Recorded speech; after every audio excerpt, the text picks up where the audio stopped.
There is a man named Daniel. He is 31 years old. He wakes up on a Tuesday morning, makes coffee, opens his phone, and sees that someone he went to school with just bought a house. Someone else got promoted. Someone he barely remembers from a class he took 10 years ago is announcing their second child, smiling in a photo so polished it barely looks lived in. Daniel puts his phone down.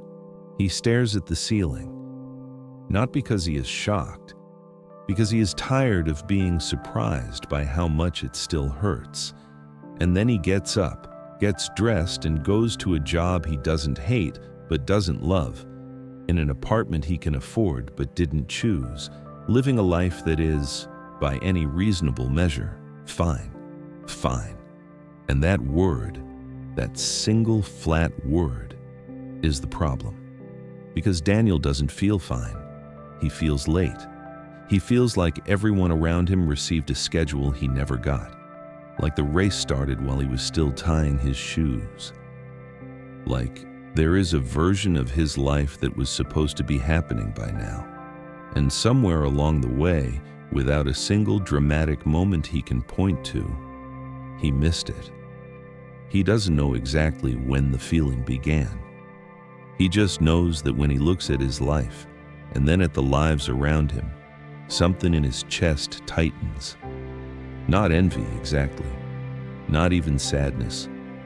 More like the private shame of believing your life is slowly failing to become itself. That feeling, quiet, persistent, and strangely humiliating, is what this is about. Let's start by being precise about what we're actually talking about. This isn't depression. Not exactly. Daniel gets out of bed. He functions. He laughs at things. He has moments of real pleasure. This isn't laziness. He works. He tries.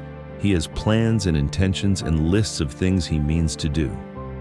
This isn't even unhappiness in the usual sense. If you asked him what specifically is wrong, he would probably struggle to answer. Because nothing is catastrophically wrong. That's part of what makes the feeling so difficult to name. If something in his life were clearly broken, he could at least point to it. But this is harder than that. This is the quiet humiliation of living a life that looks acceptable from the outside and still feels privately misaligned. What Daniel's experiencing sits at the intersection of three quiet forces people rarely name together. The first is comparison. The second is the gap between the life you have and the life you thought would have begun by now. And the third is the social clock. The invisible schedule culture hands you before you're old enough to question it. Study by this age, career by this age, love by this age, stability by this age, meaning somehow by this age. Nobody hands you that timeline in one clean sentence. It arrives in glances, in weddings, in family questions, in congratulations that somehow make you feel accused. By the time you notice it, it already sounds like your own voice. Daniel is not weak. He is experiencing the collision of all three. And when that collision happens without language, without context, without anyone around you naming it clearly, it stops feeling like a pattern and starts feeling like a verdict. Like the verdict is in, you are behind. Because here is the truth about the social clock. Almost nobody chooses it. It is inherited. Through families, through classmates, through films and stories and career advice and the subtle panic in other people's voices when your life begins to drift from the expected sequence. At some point, the timeline stops sounding external and starts sounding like your own inner voice. Researchers who study life scripts have found that most people place their most important milestones inside a remarkably narrow age window, as though a life is supposed to establish itself inside one compressed decade, and anything outside that window is a delay. Real lives do not unfold that way. People start over at 40, find direction at 39, build what matters at 60. Human life is uneven, but the nervous system responds less to what is true than to what is repeated. And what gets repeated over and over is the idea that there is a proper pace, a correct order, a schedule for becoming someone. Daniel absorbed that schedule before he was old enough to question it. So now, when another birthday arrives and the list in his head is still unfinished, it does not feel like a neutral fact. It feels like evidence that everyone else understood something he didn't. Here is what most people don't understand about the feeling of being behind. It is not just a thought. It lands in the body first. It becomes a physiological event. When the brain reads your life as a social threat, as evidence that you are falling behind, being evaluated, being quietly outperformed, it does not stay theoretical. Stress rises, attention narrows, the whole system becomes watchful. That is why one promotion post, one engagement photo, one casual question from family can feel strangely bigger than it should. The nervous system hears evaluation everywhere, and when that signal keeps firing, the system stays partially activated, not dramatically. Just a low, constant hum of inadequacy that drains energy from everything else. And when a person lives under that kind of pressure for long enough, they begin to anticipate judgment before anyone even speaks. A harmless conversation starts to feel like an audit. Another person's good news starts to feel like evidence. This is why the feeling is so exhausting, not because something catastrophic is happening in any one moment, but because the system is running a stress response against a danger that has no clear shape and no clear endpoint. You cannot solve a problem that keeps changing its form every time someone else posts an update. And so, naturally, people try to fix it. They become more disciplined, more organized, more ambitious. They make plans and set milestones and promise themselves that this year will be different. But there is a version of this that doesn't come from desire. It comes from panic. And panic is a terrible architect. When achievement becomes a way of escape and shame, the effort changes its nature. The goal is no longer the thing itself. It is relief. Relief from comparison. Relief from the feeling of being left behind. Relief from the suspicion that other people are moving through adulthood correctly while you are improvising badly. Relief from having to feel, for 5 minutes, like a problem that needs solving. But relief built on comparison does not last. You hit the milestone, you get the promotion, finish the degree, move to the new city, finally save the money, finally become more impressive on paper. And for a brief moment, the chest loosens. Then the comparison engine restarts. Because now there's a new standard, a new peer group, a new person doing better than you, someone with more clarity, more certainty, more money, more momentum, more visible proof that their life is working. Psychologists call this contingent self-worth, tying your value to external markers like status, performance, or achievement. And the pattern is consistent. Success does not produce lasting peace when peace depends on always being ahead. It produces temporary relief.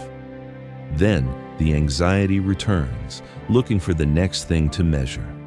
This is why self-improvement can become such a lonely trap. From the outside, it looks like ambition.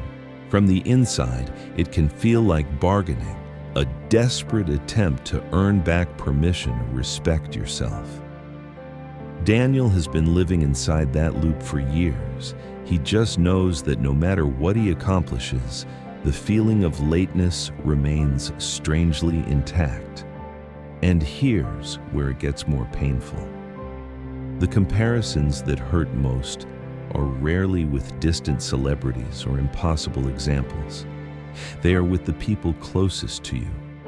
The friend from school who now seems settled, the sibling who appears more certain, the ex who moved on, built a life, and somehow became the kind of adult you thought you would be.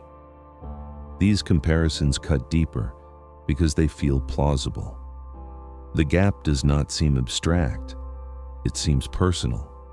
It feels like the distance between your life and theirs is the distance between making the right moves and making the wrong ones. And that particular kind of comparison doesn't just trigger envy, it triggers shame. Shame is different from guilt. Guilt says, I did something wrong. Shame says, I am something wrong. At first, the feeling sounds like circumstance. I haven't done what I wanted to do yet. I haven't arrived where I expected to arrive. But if it persists long enough, it becomes identity. I am the kind of person who falls behind. I am the kind of person who cannot get it together. I'm the kind of person life keeps moving past. That shift from timeline to self is where the real damage begins. Because once the problem becomes your identity, every setback feels like confirmation. And after a while, even the future starts to feel different. Not open, not unfinished, just narrowing. Let's talk about what this does to the body. There is a cost to living this way. Chronic comparison is not just mentally tiring, it accumulates. When you keep reading your own life as evidence of inferiority, the strain does not stay in thought, the body carries it. And after a while, something else changes. The reward system dulls, progress becomes harder to feel cleanly. Even good things arrive with an asterisk. It is a strange kind of exhaustion because it does not always look like collapse. Sometimes it looks like competence. Sometimes it looks like getting things done while feeling less and less connected to what any of it is for. Progress becomes harder to feel. Satisfaction becomes thin. You do something good and the mind says, yes, but not enough. You move forward and the inner voice says, yes, but not as fast as everyone else. You achieve something you once desperately wanted, and instead of joy, you feel a brief dip in pressure, followed by the return of the same old arithmetic. This is why so many people who feel behind seem restless even when they are objectively moving, because their measuring stick is not movement, it is comparison. And comparison is a race with no finish line. Underneath all this restlessness, there is often something softer and far sadder. Grief. Not the grief of losing one person, not the grief of one event you can clearly point to, but the grief of a future that was supposed to happen and didn't. The grief of a self that was meant to emerge by now and somehow never fully arrived. People rarely talk about this kind of grief because it does not look like grief from the outside. It looks like ambition, restlessness, dissatisfaction, a person who wants more from life. But underneath that hunger is often mourning. Mourning for the version of yourself who once believed certain things would happen naturally. Mourning for the simplicity of being younger, when the future still felt open and time still felt generous. Mourning for paths not taken, because they remain available inside imagination. In a way, reality never is. This is why the feeling of being behind can carry such a strange heaviness.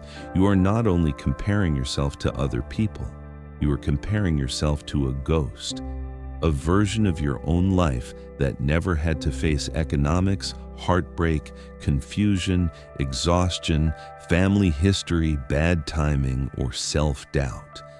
Of course, the ghost looks more coherent than you do, Ghosts are always on time. That is part of why this feeling can be so isolating. You are not only grieving what has not happened, you are grieving the simpler version of yourself who once believed life would explain itself by now. So what actually helps? Usually not the thing people reach for first, not a harsher routine, not more self-criticism, not another attempt to bully yourself into becoming a person you can finally respect. What helps is something more disruptive than that. You have to question the measuring stick. Not once, vaguely. Seriously. Catch up to what exactly? Who decided the sequence? Who decided the speed? Who benefits from people feeling permanently late inside their own lives? Because the moment you examine the timeline instead of obeying it, something begins to loosen. The schedule that once felt objective starts to reveal itself for what it is, a cultural story.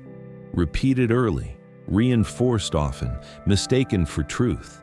This does not mean your pain is imaginary. It means the standard creating that pain may not be sacred. And the gap that hurts most is often not between you and your real desires. It is between you and the person you think you should be. Because that should self is usually crowded with other people's voices, parents, culture, peers, algorithms, and when you begin to see that voice as constructed rather than true, its authority weakens. Enough to create breathing room, enough to ask a different question, not, how do I catch up? But, what do I actually want if I stop performing for a timeline that was never mine? That question is quieter, slower, harder to show off, but it is real. And reality, though often less glamorous than fantasy, is where relief finally begins. Here is what I want to leave you with. The feeling of being behind is real. The pain is real. The exhaustion is real. But the verdict hidden inside it is not. The idea that you are late in some final sense, that the window closed, that everyone else got the instructions and you didn't, that part is story. A persuasive one, a cruel one, a story repeated so often it starts to feel like fact. Daniel is not behind. Daniel is 31. He is alive in a difficult era, carrying an ordinary human life through a culture that mistakes visible progress for worth. And maybe you are doing the same. The work is not to run faster. The work is to put down the measuring stick long enough to ask what kind of life would actually feel like yours. Not impressive, not timely, yours. Because once that question matters more than comparison, the race begins to lose its authority. The life in front of you stops looking ruined.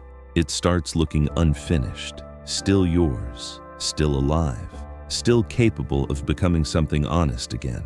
And unfinished is not the same as too late. If you recognized yourself in Daniel, in the quiet arithmetic, in the tightening chest, in the strange humiliation of feeling as if everyone else received a map you somehow missed, remember this: you are not behind because other people are visible. You are not broken because your life does not resemble the timeline you inherited.